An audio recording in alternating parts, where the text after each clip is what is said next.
السلام عليكم، مرحبا بكم على القناة لا كويزين دو أميرة. نتمنى يلقاكم هذا الفيديو بخير إن شاء الله وبأحسن الأحوال. عواشركم مبروكة بالصحة والهناء وباش ما تمنيتو إن شاء الله.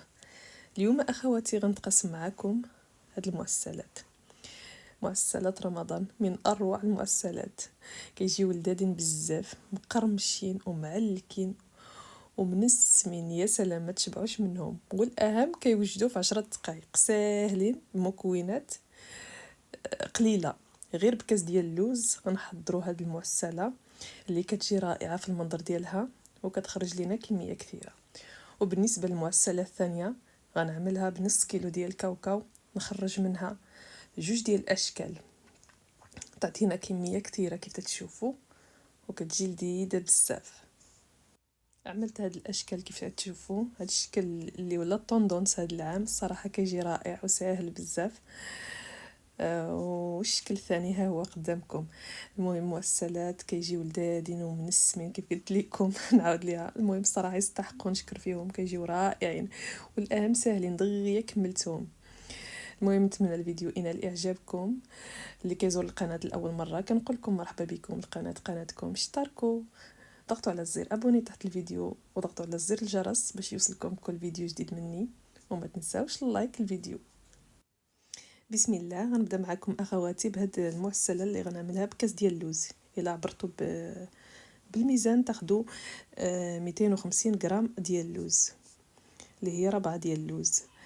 غنحمروه كيف تشوفوا في المقله ثقيله، يمكن لكم تحيدوا ليه القشره وتحمروه في الفران ولا تقليوه في الزيت عاد طحنوه.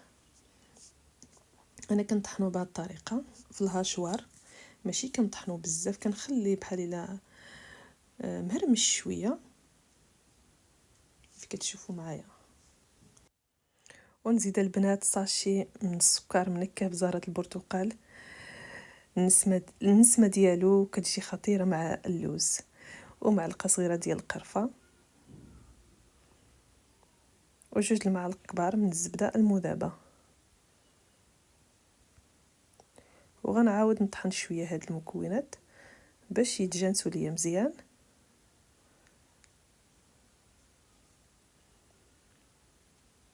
وجدت الزبده حتى هي كتذوب. 250 غرام ديال الزبده، من الافضل تستعملوا الزبده سبيسيال باش تجي المعسله ديالكم لذيذه بزاف.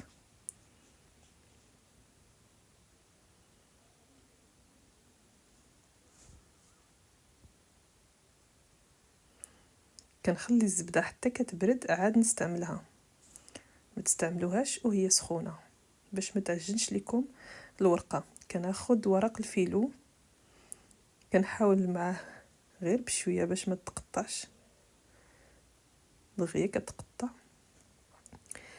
المهم كنطلقها كيف كتشوفوا معايا بهذه الطريقه.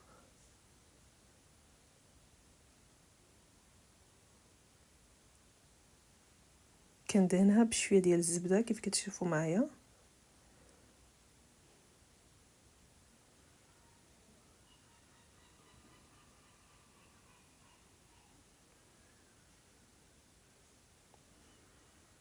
وكنرش شويه ديال اللوز، كنرشو غير شويه كيف كتشوفوا معايا.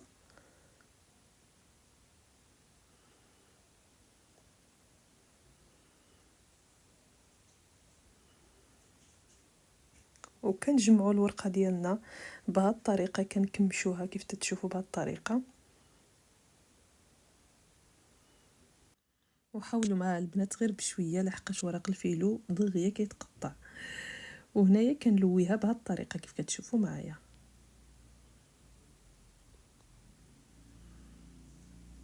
طريقه سهله.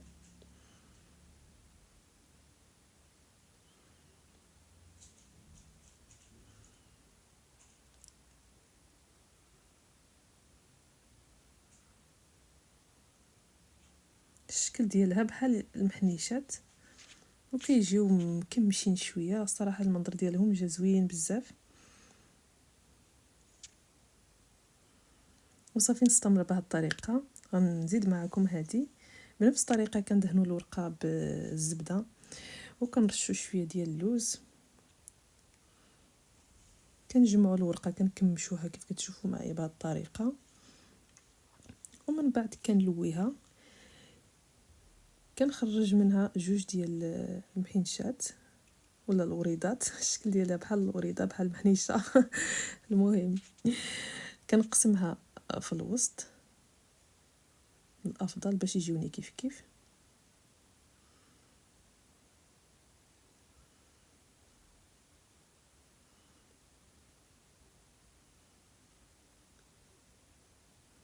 الا لقيتو شويه الورقه نشفات دهنوها بالزبده ولفوها بهذه الطريقه ساهله بزاف، وكنديروها في اللاطه ديال الفران مباشره.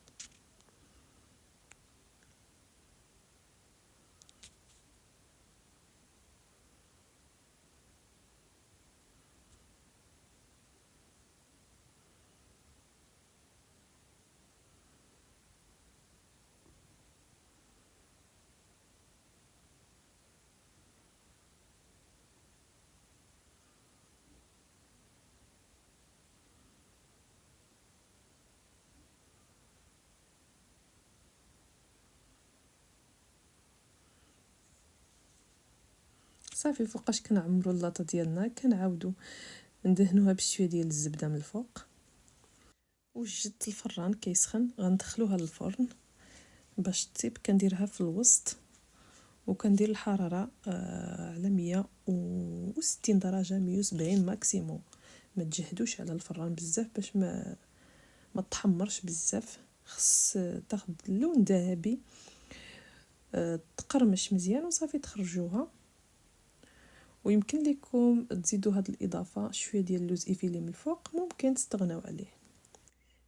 هنايا المعسله ديالنا صافي خرجتها من الفران كيف تشوفوا تحمرات، اللون ديالها مذهب كيجي رائع ومقرمشه. وسخنت شويه ديال العسل العسل المنزلي اللي كنعمل به الشباكيه، كنسقيها بهذه الطريقه نخليها حتى تبرد ونعمرها في الطبسي وتحضروها ان شاء الله بالصحه والراحه. هاد المعسله عجبتني بزاف المنظر ديالها والمذاق اكثر، نتمنى حتى نتوما تعجبكم تجربوها، سهله دغيا كتوجد. هنايا اخواتي ننتقلوا للمعسله الثانيه اللي غنعملها بالكاوكاو، حتى هي كتجي من السماء ولذيذه بزاف.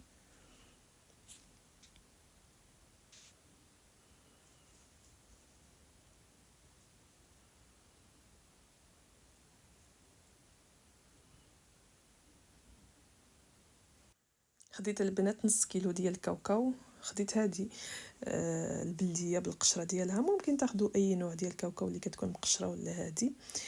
كنحمرها في الفران، من بعد كنحيد ليها شويه هاد القشره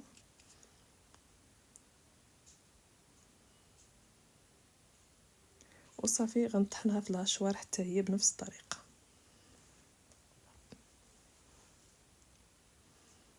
ما كنطحنهاش بزاف، كنخليها مهرمشه شويه.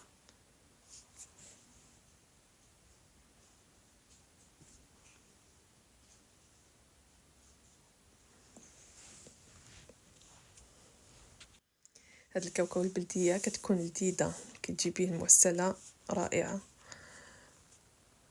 طحنت الكاوكاو كيف تشوفوا على هاد الشكل، ماشي مطحونه بزاف. كنزيد عليها معلقه صغيره ديال معلقه صغيره ديال القرفه ماشي ديال الكاوكاو، وشويه المسكه الحاره المدقوقه قل من نص معلقه، وجوج المعالق كبار من الزبده المذابه حتى 3. ممكن تزيدوا حتى شويه ديال النافع وشويه ديال حبه حلاوه الا بغيتو تنسموا بهم. بالنسبه ليا اكتفيت غير بالمسكه الحره والقرفه وجات لذيذه بزاف. وهنايا كناخذ الورق الفيلو كيف كتشوفوا معايا، كنحاولوا معاه غير بشويه، كناخذوا الكميه اللي بغينا نخدموا به، والباقي كنغلفوه وكنغطيو عليه باش ما تنشفش من الهواء، دغيا كتنشف.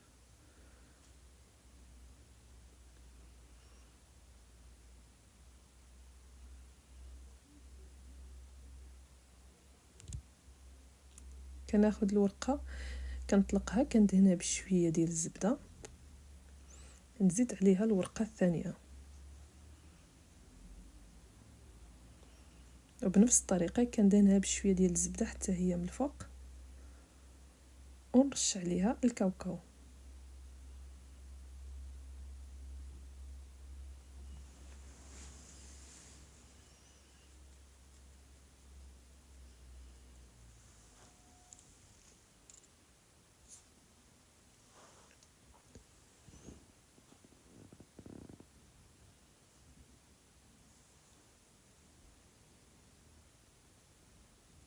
وكنطوي الورقه بهذه الطريقه كيف كتشوفوا معايا، وندهن شويه الاطراف بالزبده.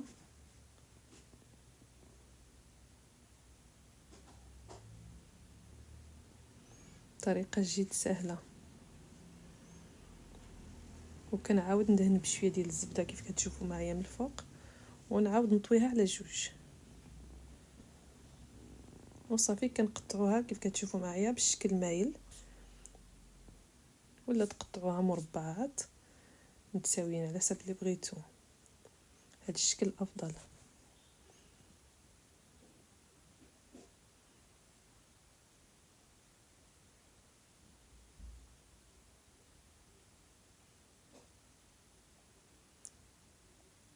وكنقطع وكنعمر في اللاطه ديال الفران.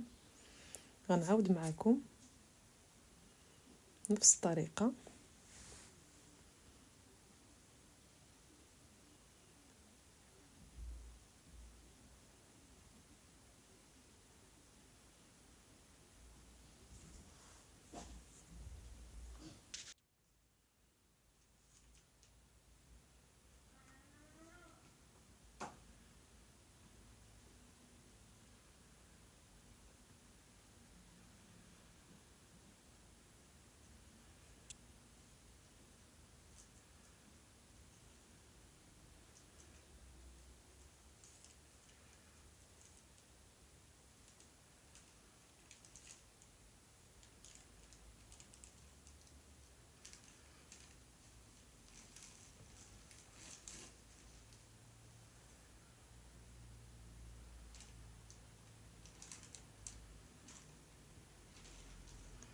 وضروري كندهنو بالزبده، ومن بعد كنطويها كيف كتشوفوا معايا وكنقطعها. كل معسله اخذت ليا 250 غرام ديال الزبده.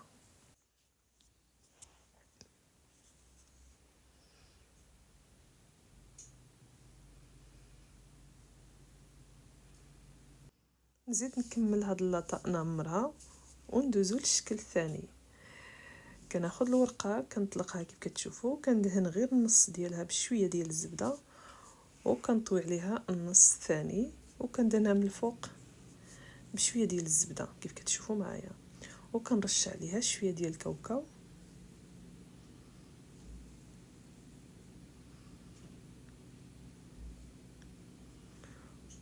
وكنطويها بهذه الطريقه ساهله بزاف حتى هادي. وكندهنها من الفوق بشويه ديال الزبده.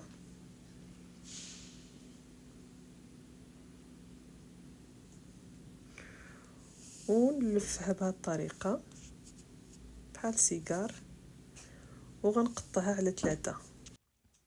هاد المعسله حتى هي كتجي زوينه في المنظر ديالها. المهم انا عطيت لكم جوج ديال الاشكال، ممكن تعملوا غير شكل واحد، يعني اللي بغيتو، الشكل الاول ولا هذا. بالنسبه ليا درت شويه من هنا وشويه من هنا.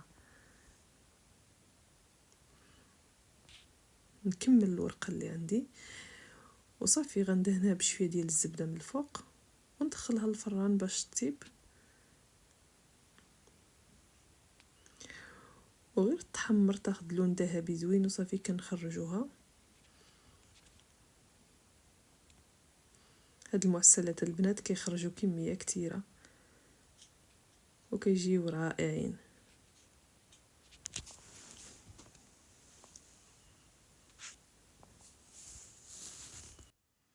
فوقاش كنخرجوا المعسله ديالنا من الفران وهي سخونه، كنسقيوها مباشره بالعسل اللي كيكون سخون شويه.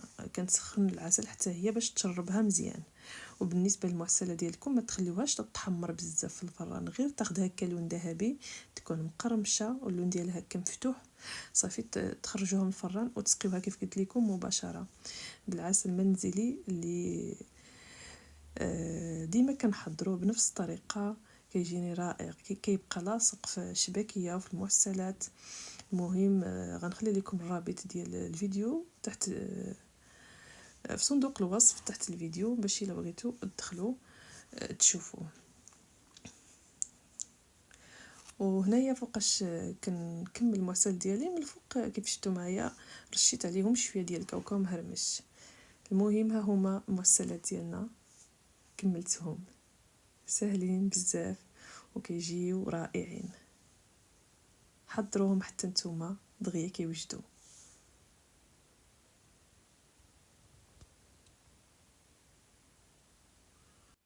بنفس الطريقه كنسقي حتى المعسله غير خرجتها من الفران وهي سخونه باش تشرب مزيان العسل.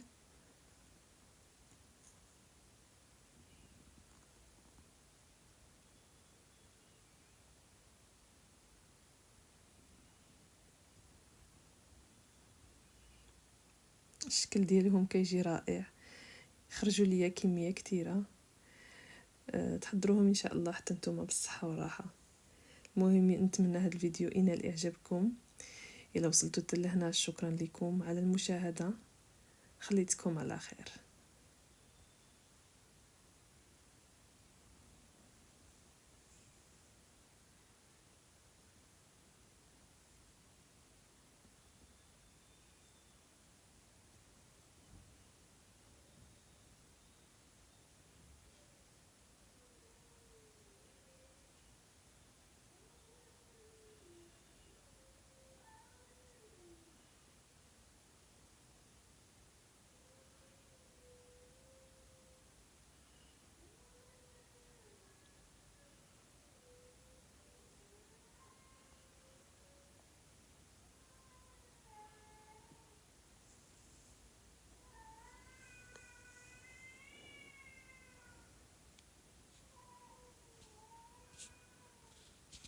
نمشي شي ويفهم